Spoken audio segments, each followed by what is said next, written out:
Hello, my name is Mary. I came to Trust Dental Care from Chicago, and just like you, I started doing my research about dentists in Mexico by looking at the website and reading the testimonials of other people. So by the time I was ready to come down here, I felt pretty comfortable that I was making a good decision, but it really sunk in when I walked through the front door and saw the office. It was very nicely designed and laid out, very contemporary, very calming.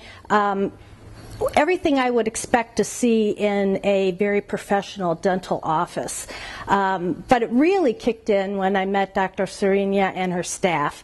They were very concerned about what my expectation was, what my problems were, and they spent a lot of time making sure that they understood what I wanted to have as a result when I left their office.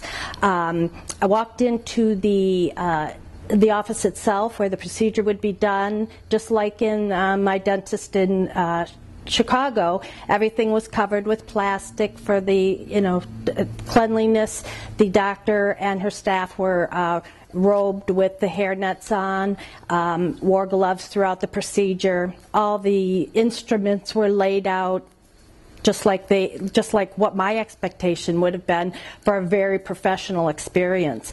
I had all my teeth capped, so it's a pretty big procedure, and I was very happy with the results. Not only am I leaving here with a new bite and teeth that work properly, but with a pretty nice smile too.